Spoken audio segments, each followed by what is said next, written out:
Question. Alors, vous avez vu l'histoire rapportée par notre collègue Yves Poirier, ce papa excédé qui s'en prend aux intimidateurs de son fils à l'école. Si vous êtes parent, que vous vivez ce cauchemar avec vos ou votre enfant, la colère de cet homme-là vous a sûrement interpellé. En tout cas, ça a fait beaucoup réagir nos analystes qui ont des enfants. Emmanuel, Mario, Paul, bonsoir à vous trois. Bonsoir, Sophie. Bonsoir. Bonsoir. Alors, d'abord, on regarde à nouveau cette charge contre des jeunes à l'école d'un papa qui a sauté un plomb. Allez-vous lancer, mon gars! Hein? Moi, tu vas voir avec monsieur! Va t'enterrer vivant! Va t'enterrer vivant, mon gars! J'ai même pas frappé, papa! Bon, l'homme a été accusé, remis en liberté sous condition. Des gestes à ne pas imiter, évidemment, mais il y a peut-être bien des parents ce soir qui ont de l'empathie pour ce papa-là. Ça se peut, Paul? C'est clair que se faire justice soi-même, c'est jamais une bonne idée. Mais que celui ou celle qui n'a jamais péché lance la première pierre. Mettons-nous dans les souliers de ce père-là, parce que l'histoire commence bien avant. Son garçon et son frère aussi se faisaient intimider par toujours le même groupe et de manière répétée et très, très régulière.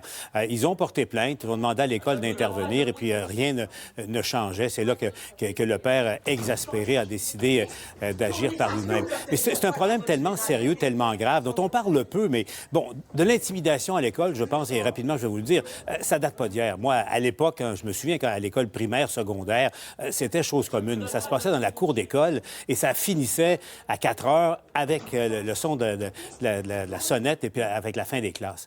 Le problème aussi, souvent, c'est que ça continue après. Et c'est là où les médias sociaux deviennent un véritable fléau et amplifient le problème de ces jeunes.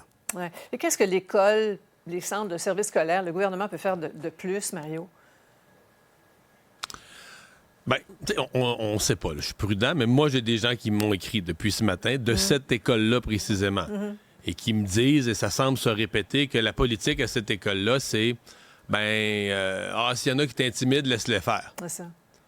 C'était peut-être comme ça en 1954, là, mais en 2024, c'est plus tellement la politique attendue d'une école. Alors, est-ce que cette école-là est dépassée par les événements? Est-ce que cette école-là a une mauvaise politique? Est-ce que c'est des parents qui exagèrent? Là, on entend qu'il y aurait peut-être un groupe d'intimidateurs vraiment difficile à gérer.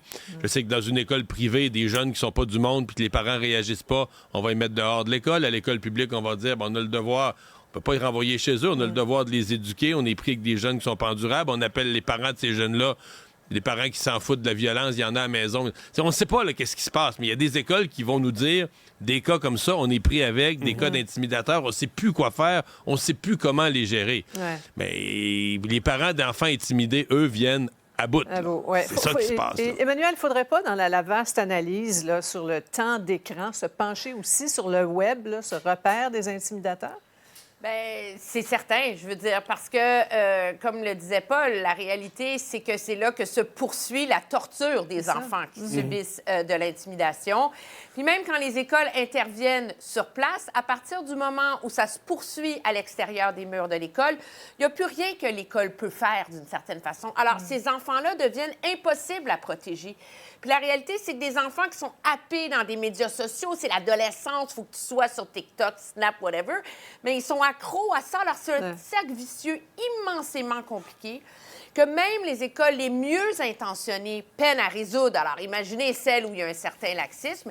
Et moi, je suis absolument stupéfiée qu'aux États-Unis, à tous les ans, il y a des enquêtes du Congrès. On en parlait la semaine dernière. Mark Zuckerberg qui présente des excuses et tout ça. Puis ici, on est là puis on dit « Ah ouais, c'est vraiment grave, les médias sociaux. Silence radio dans la classe politique, c'est un fléau pour les enfants. L'idée, c'est comme le centre d'achat dans les années 80.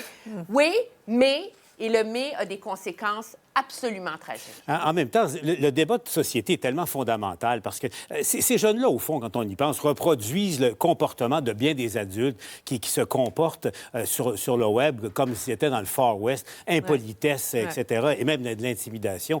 Donc, ils reproduisent. Mais moi, je reviens à ça. Je lisais encore récemment les pays scandinaves, la Suède, entre autres, là, qui avait été parmi les premiers à introduire l'invention sublime que devait être la tablette et les ordinateurs pour l'apprentissage des jeunes. Vous savez ce qu'ils ont fait, les Suédois, depuis l'année dernière? Hein? Ils ont sorti les tablettes, interdit, sorti les ordinateurs et, plus loin encore, Ils ont ramené des livres dans les Ah salles ouais. de classe. Oh, la belle solution. Parlant des réseaux et du temps d'écran, là, on appréhendait l'impact de la grève en éducation. Là. Regardez les résultats d'une vaste enquête commandée par la Fédération des comités de parents, réalisée auprès de plus de 14 000 familles, là, qui nous donne des réponses très claires.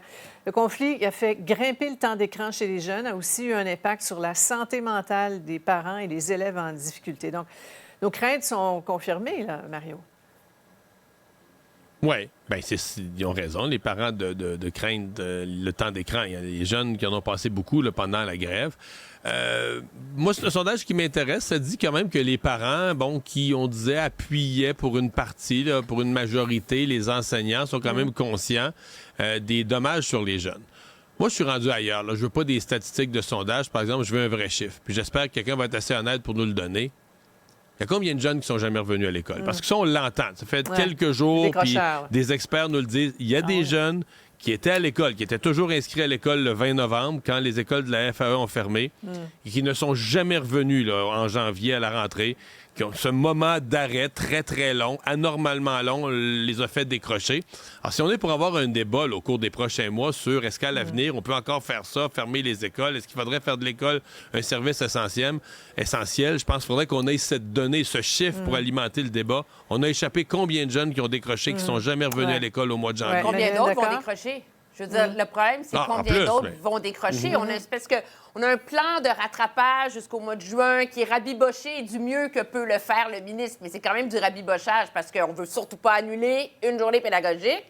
Puis personne ne veut travailler trop, puis il ne faut pas en faire plus. Fait que, résultat de l'opération, on va te faire croire que les enfants vont avoir passé parce qu'on va les avoir notés sur les apprentissages essentiels.